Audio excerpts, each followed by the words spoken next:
Fun fact: Seiki City, Japan and Taichung, Taiwan are some of the places Spyderco knives are produced overseas. Spyderco allows these factories to stamp the name of the city where they were produced to show pride for their craftsmanship.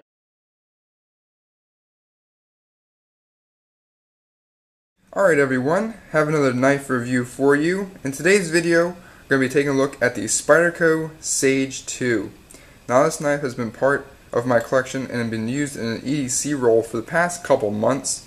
Absolutely love it. I'm a big fan of the Sage series. I have the Spyderco Sage 1 right here just to show you guys a quick comparison. Alright, but in this video I wanted to talk about a little bit of the history about the Spyderco Sage series, and then we can dive in more detail and talk about this particular Sage version.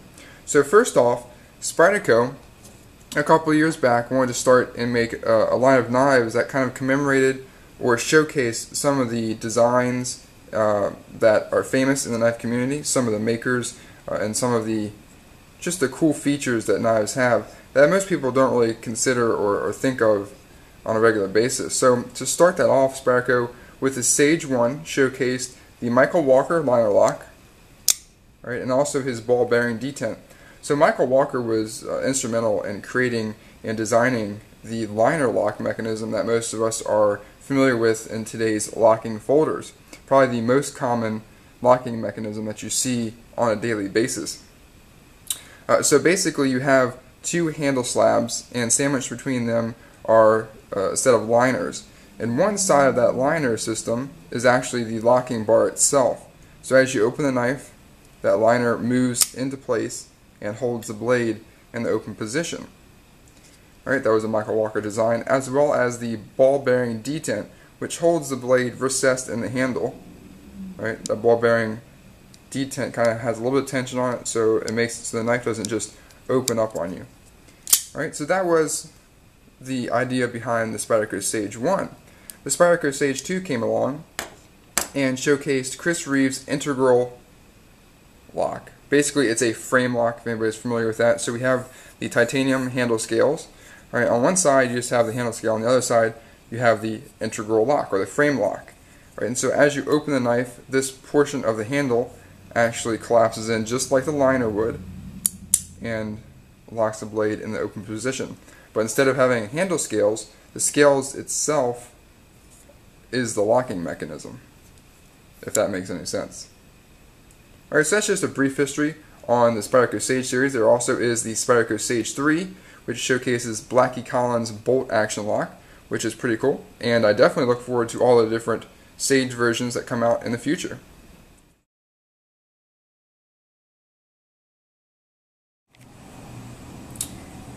Alright, now let's take a look at the Spyderco Sage 2 in more detail. So to start off with, you can see that it does have titanium handle scales. If anyone's familiar with Chris Reeve knives, they know that they're pretty famous for their titanium small and large Spydercos that use the integral locking mechanism. Alright, so it would be fitting that the Sage 2, since it's paying kind of a tribute to Chris Reeve, they're going to use that same handle material. So we have a very nice, very handsome titanium handle scale. One thing I like about this, and I was kind of iffy about it when I first got it, is that this is a little bit more expensive knife. Something that people, if they're going to get this, probably aren't going to use it as hard as they would something that's a little bit less expensive.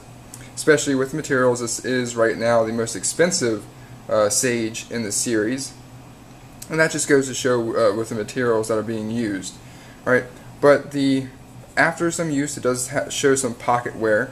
And I'm actually not too worried about that. It really gives the knife some character. It shows that it's been used, and with all the stuff that's been rubbing up against it, keys, other stuff that I throw in my pocket, it kind of gives it this stone-washed finish almost. Right, that you just show the little scratches on it, but it really doesn't bother me too much. Along with the titanium handle scales, you have just the handle slab on this side, and you have the Chris Reeve integral lock on the other. That's part of the scale itself. All the hardware that's being used, the pivot screw and the other screws that allow you to take down the knife, as well as the pillars in the back and the wire pocket clip, are all titanium as well. So it really allows for a very light knife, and all materials matching is a nice feature. Right. On the back here, the pocket clip is the famous Spyderco wire pocket clip, my favorite pocket clip on the market today. It really allows you to have a very deep concealment of the knife itself. There's not much of the knife sticking out, and it's such a, I guess, discreet looking pocket clip. You know, it doesn't really even look like a knife that's in your pocket. Alright, also the wire pocket clip here allows for left-handed or right-handed carry, tip up only, but at least Spyderco gives you the option to swap it over to the left side if you're southpaw out there and want to carry any one of the Sage series of knives. Alright, absolutely love it. The ergonomics of the handle are outstanding. It's the exact same if you look at the Spyderco Sage one I roll in here again. Same ergonomics. The only thing that changes slightly is the thickness of the handle itself. Because the Sage 1 has liners and then handle scales on the outside, that adds just a little bit to the width of the knife, as opposed to just having a pure handle scale that's acting as a liner as well. So when I first got this knife, picked it up and held it in my hand, I was like, wow, that actually feels completely different than the Sage 1. And that's just because it's slightly thinner feel in your hand because of those titanium scales. Alright, but pretty much same ergonomics. You can sit back on the knife if you want to use it like this, or like I do most times, choke up in the finger choil, and you have a little bit more control and a little bit more fluid motion with the knife itself. Alright, nice forward choil here. Allows you to choke up like I mentioned, the slight row of jimping there. Alright, and a nice finger groove allows for your middle finger to sit in there. Okay, blade steel that's being used is the CPM S30V outstanding steel, one of my favorites, if not the favorite, all around hard use utility, EDC steel, whatever you want to call it, just outstanding. This is actually the only CPM S30V blade that I've used so much that it's at the point right now where it needs to be resharpened. I've used this, as you can see from all the gunk on the blade. Use it quite a bit in the EDC roll, and use it so much that I need to resharpen it. Alright, so, but S30V, outstanding steel to hold an edge. It really does a great job. It'll last for a long time. It can be a little bit difficult to resharpen, but once you get it back to that edge, it's going to hold it for a long time again. You can see Spyderco CPM S30V stamped on the blade there. We have the Spyderco logo and the opening hole. This is a 1/2 inch opening hole. A little bit smaller than I like. I do like a little bit larger opening hole, like the one that comes on the Paramilitary 2. Just allows me, since I have a little bit larger hands, a little bit larger thumb, to get a good, hold on the knife and deploy the blade. No problem really though. I just do prefer a slightly larger opening hole. Extremely smooth action. Spyderco is using a phosphor bronze bushing on the Sage 2. Really allows for a very smooth, very consistent action. Alright, so you can simply be nice and slow, or flick it out. Right, comes out lightning fast. Let's move on. Lockup on the blade is outstanding from the day I got it from Spyderco, and even today, rock solid. No up and down play, nothing side to side. Lock bar, it doesn't stick at all. It's extremely smooth, so it doesn't hang up. Just a very smooth overall knife. Action is smooth, deployment is smooth. Absolutely love it. I have not yet been disappointed with the Sage series from Spyderco, and I have no reason to believe I will be in the future.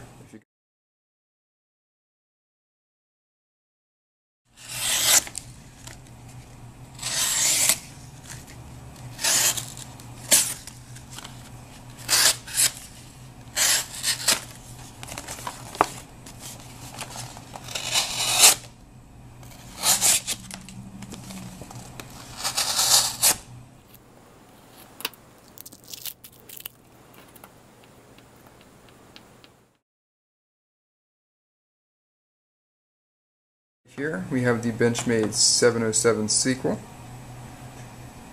Kershaw Clash, Nikkor D11, Spyderco Paramilitary 2, Sage 1, just as a comparison.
Alright, so my final thoughts on the Spyderco Sage 2. It's an outstanding knife. I think it's a great second addition to the Sage series. The Chris Reeve integral lock along with the titanium handle scales on both sides really gives it some character, and if you're a fan of Chris Reeve's small or large Sebenza, you're definitely going to be a fan of this knife. As a user and someone who has enjoyed the Spyderco Sage 1 so much, the Sage 2 was really a warm welcome to the second series, second knife in the series. I was a little bit afraid that I was going to be disappointed, but very happy to report that the Sage 2 lives up to everything that you would expect and more. Absolutely extremely comfortable user knife, great materials, great blade seal, CPM S30V. Spyderco does a great job with quality control, and I can hands down 100% recommend this. If anyone's interested or has been thinking about getting this knife, definitely give it a look. And if you enjoyed it enough, check out the Spyderco Sage 3. Alright, so I hope you guys have enjoyed the video. I really appreciate everyone tuning in. Thanks for stopping by, and I will see you next time.